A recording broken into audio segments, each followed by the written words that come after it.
Hello friends, welcome back to my YouTube channel Shikshan digital academy. English literature for TGT PGT exam की एक नई series में हमने शुरू किया था जो इंग्लिश टीजीटी के राइटर्स हैं उनको। अपने पिछले वीडियो में हमने बात करी थी उसी के पहले राइटर शेक्सपियर की बायोग्राफी की। आज के इस वीडियो में हम बात करेंगे विलियम शेक्सपियर के वर्क्स की। वीडियो शुरू करने से पहले अगर अभी तक आपने मेरे चैनल को सब्सक्राइब नहीं किया है तो इसे सब्सक्राइब करें, शेयर करें तथा बेल आइकन प्रेस करना बिल्कुल ना भूलें, जिससे आपको मेरे आगे आने वाले सभी वीडियोस की नोटिफिकेशन प्राप्त हो सके। तो चलिए शुरू करते हैं आज का वीडियो और देखते हैं शेक्सपियर के द्वारा लिखे गए वर्क्स को। सबसे पहले हम बात करेंगे उनके लिटरेरी करियर की। विलियम शेक्सपियर के लिटरेरी करियर की बात करें तो जो विलियम जे लॉन्ग है, विलियम जे लॉन्ग ने उनका जो करियर है यानी कि शेक्सपियर का जो करियर है उसको 4 पार्ट्स में डिवाइड किया है, यानी कि 4 पीरियड्स में डिवाइड किया है। जो पहला पीरियड उनके अकॉर्डिंग है वो है a period of early experimentation, यानी कि जहां पर जो विलियम शेक्सपियर थे वो शुरुआती अपना लेखन कार्य कर रहे थे, यानी कि लेखन में एक्सपेरिमेंट कर रहे थे उसमें। और इसके बाद जो दूसरा पीरियड उन्होंने बताया a period of rapid growth and development, यानी कि यहाँ पर उनका लेखन कार्य जो था वो काफी ग्रोथ में था और काफी उनका डेवलपमेंट यहाँ पर हो गया था।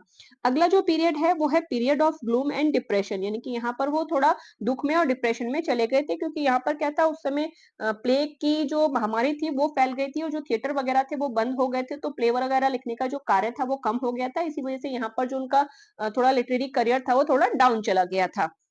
आगे जो अगला पीरियड उन्होंने डिवाइड किया है वो है a period of restored serenity of काम आफ्टर स्टॉर्म, यानी कि ये सारी चीजें घटने के बाद जो मतलब जैसे कहते हैं कि तूफान के बाद जो शांति आती है उसका काल उन्होंने बताया कि जो वो डिप्रेशन और ग्लूम में चले गए थे उसके बाद जो चौथा पीरियड था, यानी कि जब प्लेग वगैरह की स्थितियां समाप्त हो गई तो उसके बाद उनका लिटरेरी करियर फिर से पीक पर पहुंचा था। तो इस तरह से विलियम जे लॉन्ग ने उनका जो लिटरेरी करियर है उसको 4 पार्ट्स में डिवाइड किया है। आगे एक और राइटर है, उन्होंने भी जो शेक्सपियर का करियर है उसको डिवाइड किया है in the late 19th century.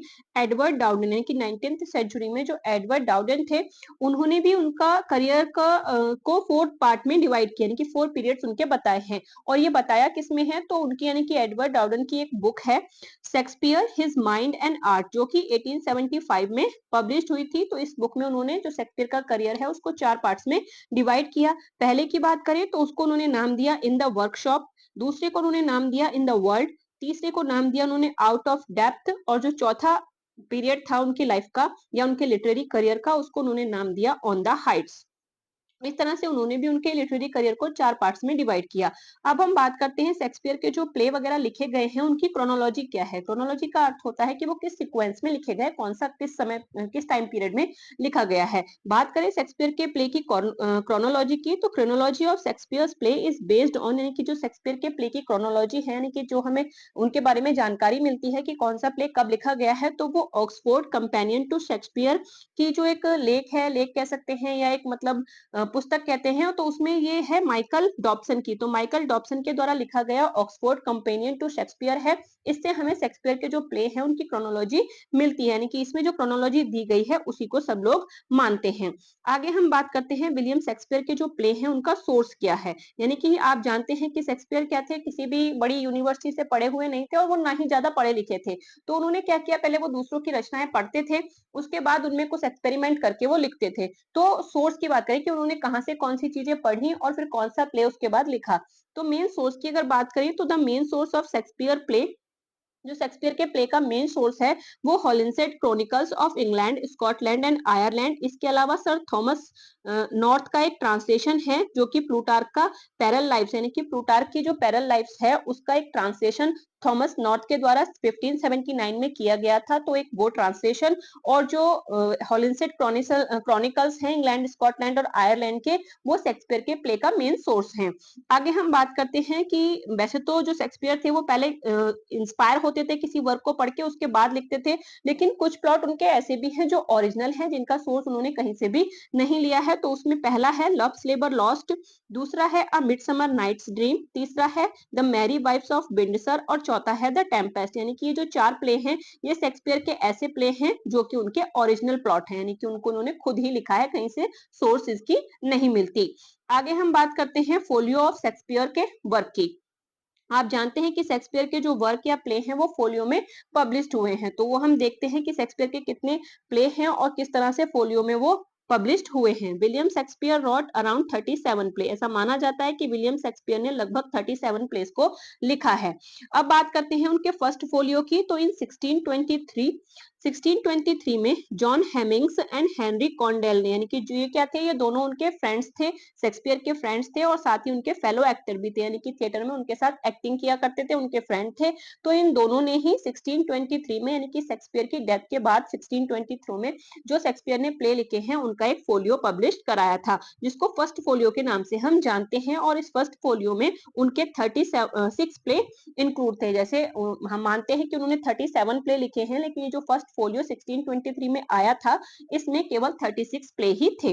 अब हम बात करते हैं एक एक करके उनके जो फोलियो आए वो किस किस समय पर आए और उसमें कितने प्ले शामिल थे। बात करें फर्स्ट फोलियो की, तो फर्स्ट फोलियो जैसा कि हमने अभी देखा कि 1623 में आया और इसको पब्लिश किसने कराया था, तो इसको पब्लिश हेमिंग्स और कॉन्डेल ने कराया था और इसमें 36 प्ले शामिल थे। सेकंड फोलियो की बात करें तो ये 1632 में आया था।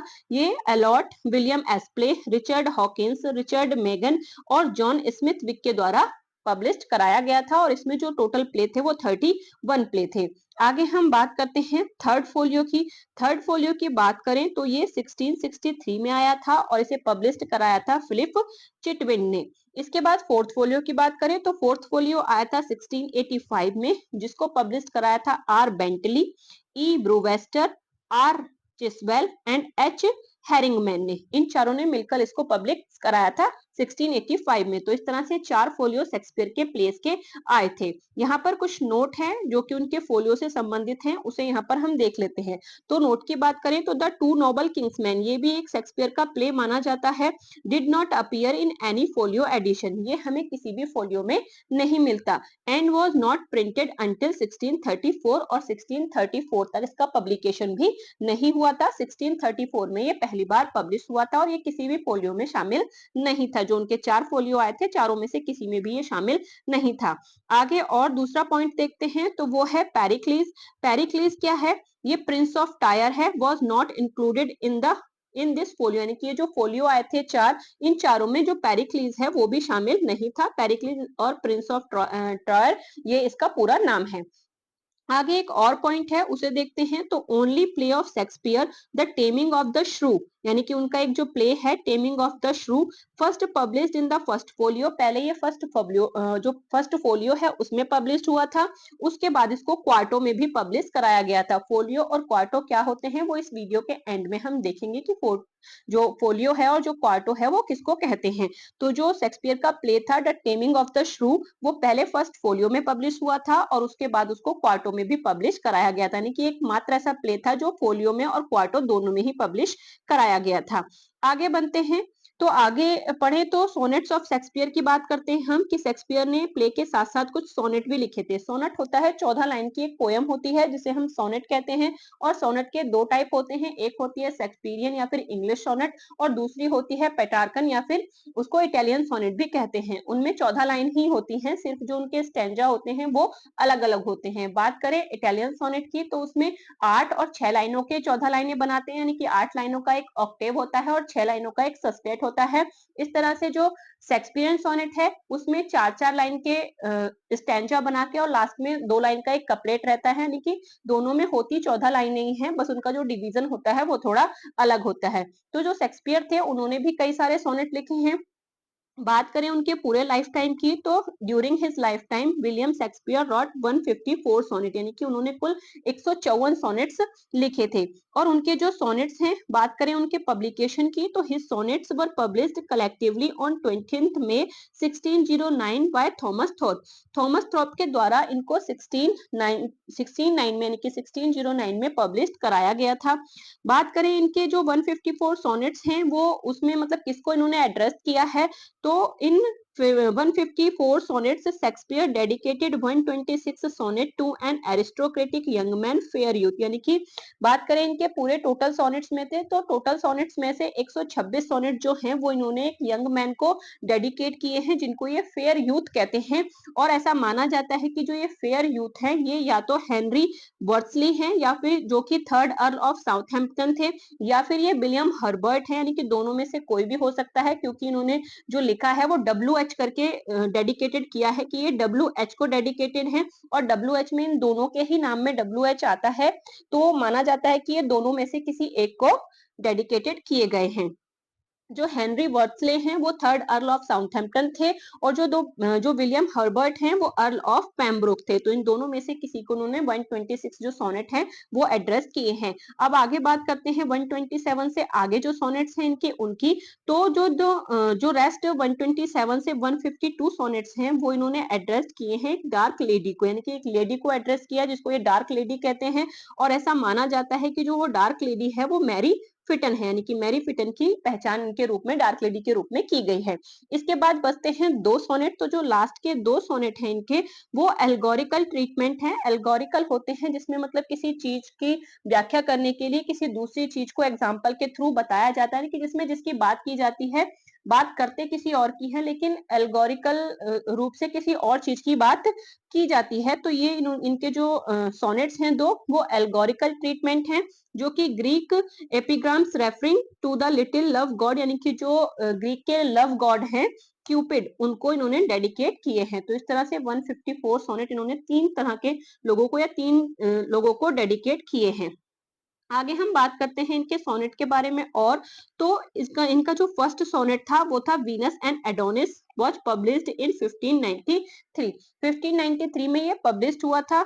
सॉरी, ये सोनेट नहीं है, ये पोयम है। तो इनकी जो फर्स्ट पोयम थी वेनस एंड एडोनिस, ये पब्लिश्ड हुई थी 1593 में। इसके अलावा Shakespeare's 126 poem contains a farewell to my lovely boy. इसके अलावा इनकी जो 126 पोयम है वो एक फेयरवेल देती है किसको, माय लवली बॉय को। आगे हम बात करते हैं इनके द्वारा, क्योंकि बहुत सारे प्ले लिखे गए हैं तो उसमें कुछ कॉमेडी भी है, कुछ ट्रेजेडी भी है, कुछ प्रॉब्लम प्ले है, तो उन सब की बात करते हैं। तो पहले हम देखेंगे इनकी 4 ग्रेट ट्रेजेडीज को। 4 ग्रेट ट्रेजेडी की बात करें तो सबसे पहले उसमें नाम आता है हेमलेट का, जो कि इन्होंने 1600 से 1601 के बीच में लिखी थी। अगली जो ट्रेजेडी आती है जो कि ग्रेट ट्रेजेडी में काउंट की जाती है वो है ओथेलो, जो कि 1603 से लेकर 1604 के बीच में लिखी गई थी। आगे बात करें तीसरी की तो वो है किंग लियर, जो कि 1605 में आती है। उसके बाद है मैकबेथ, जो कि 1606 में आती है। तो ये चार इनकी ग्रेट ट्रेजेडी हैं। आगे बात करते हैं इनकी चार ग्रेट जो कॉमेडीज हैं उनकी। कॉमेडी की बात करें तो पहली है द मर्चेंट ऑफ वेनिस, दूसरी है मच एडो अबाउट नथिंग, तीसरी है एज यू लाइक इट, और चौथी है ट्वेल्थ नाइट और व्हाट यू विल, जो कि 1601 में आती है।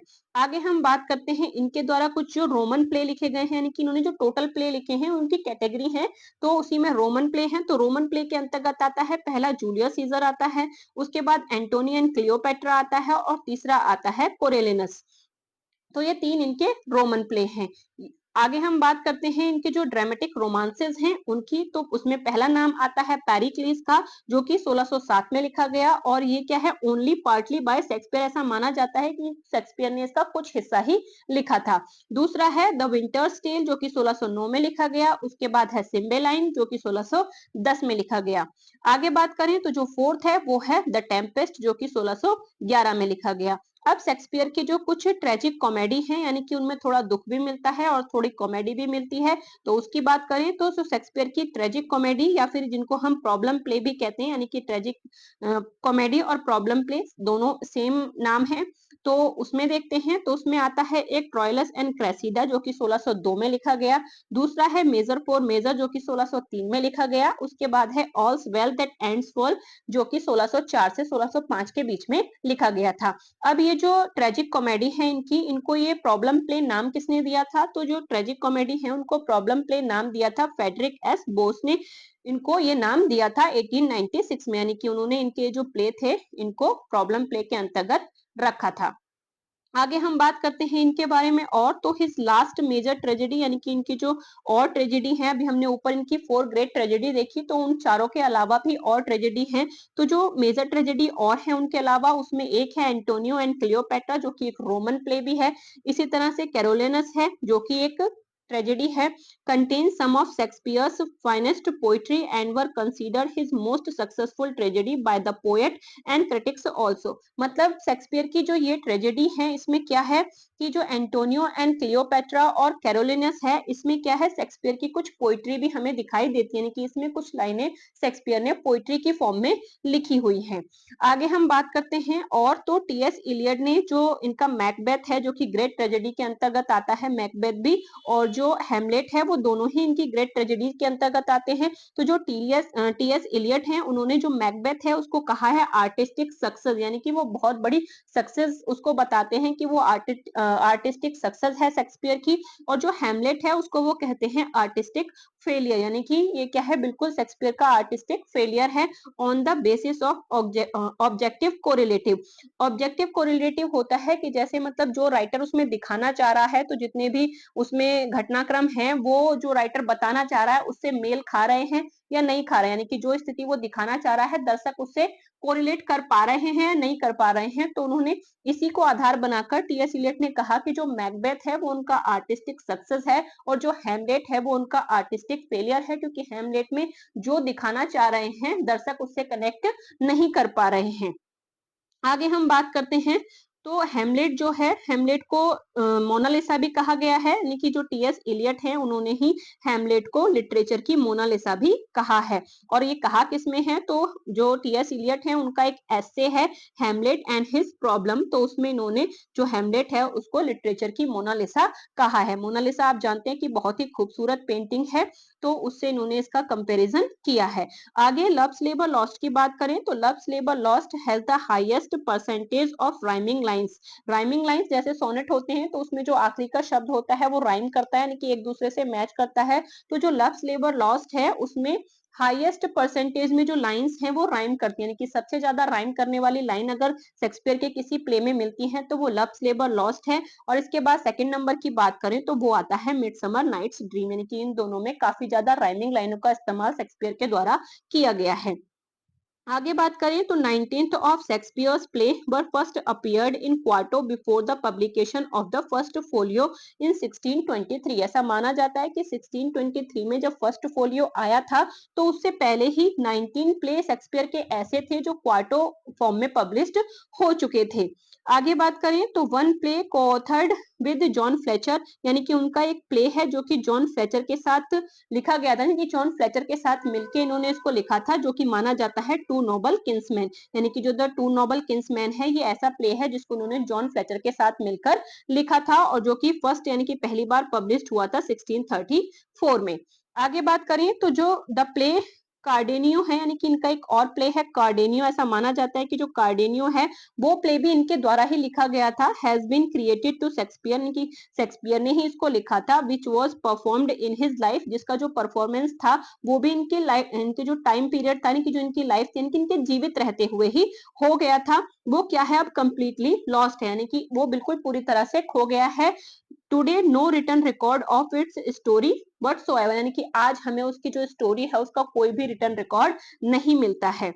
आगे बात करें तो विद 442 लाइन, यानी कि 4042 लाइनों के साथ और 29,551 वर्ड्स के साथ जो हेमलेट है वो इनका लॉन्गेस्ट प्ले है, यानी कि जो शेक्सपियर का हेमलेट है वो इनका सबसे लंबा प्ले माना जाता है। और सबसे छोटे प्ले की बात करें तो वो कॉमेडी ऑफ एरर्स है, यानी कि ये सबसे छोटा प्ले है, इसमें सबसे कम लाइनें हैं और जो हेमलेट है उसमें सबसे ज्यादा लाइनें हैं।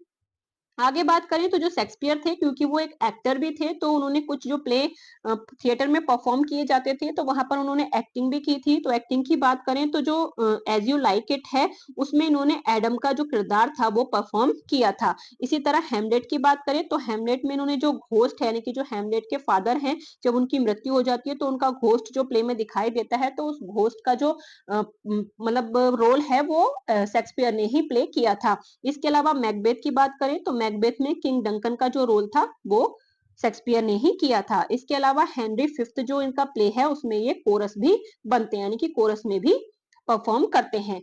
आगे हम बात करते हैं, कुछ और यहाँ पर नोट है उसको पहले देख लेते हैं। तो Shakespeare invented the word assassination. जो असैसिनेशन शब्द है, यानी कि असैसिनेशन का अर्थ होता है किसी की राजनीतिक हत्या करना। तो ये जो शब्द है इसका जो इन्वेंशन था वो शेक्सपियर ने ही किया था। इसके अलावा बात करें शेक्सपियर के प्ले की, तो जो सुसाइड है occurs in 13 times in Shakespeare play, यानी कि शेक्सपियर के जो टोटल प्ले हैं उसमें जो कैरेक्टर हैं, अगर बात करें उनके सुसाइड की, तो 13 टाइम यानी कि 13 लोग उनके प्ले में सुसाइड करते हैं।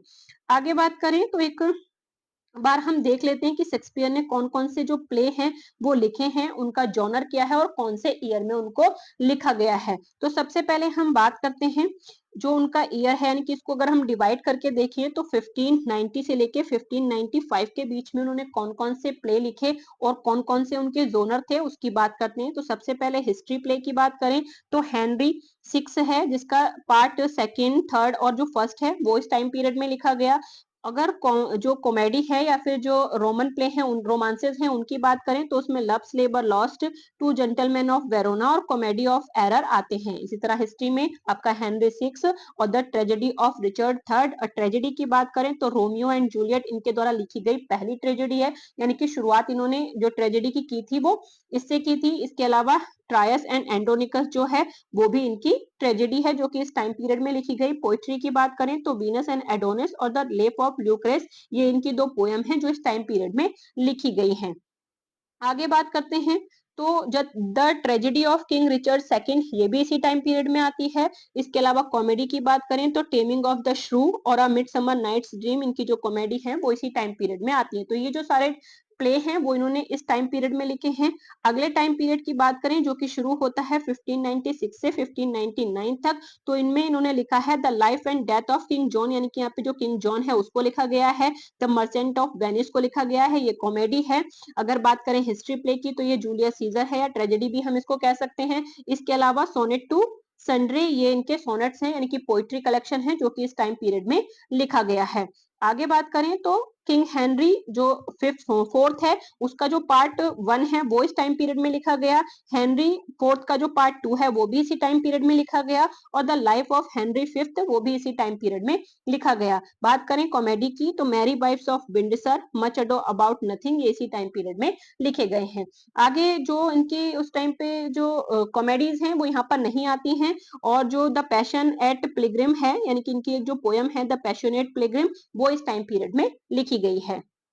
आगे बात करते हैं तीसरे टाइम पीरियड की जो कि 1600 से 1608 के बीच माना जाता है। तो इसमें जो हेनरी 8th है और ऑल इज ट्रू है ये इस टाइम पीरियड में लिखे गए हैं।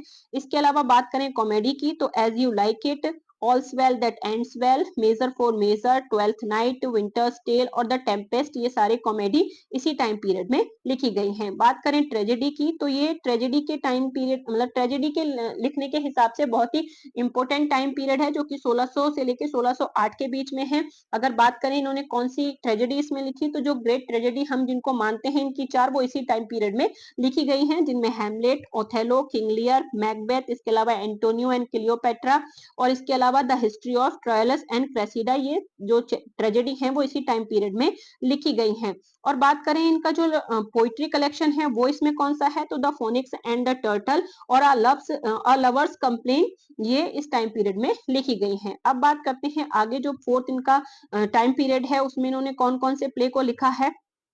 तो इसमें जो ट्रेजेडी है पहले उसी को देख लेते हैं। जो पिछला जो पीरियड है यानी कि 1600 से 1608 वाला जो पीरियड है उसकी कुछ ट्रेजेडी हैं। तो the life of Timon and Athens, the tragedy of Coriolanus और द ट्रेजेडी ऑफ सिम्बेलाइन, ये इसी टाइम पीरियड की लिखी गई हैं।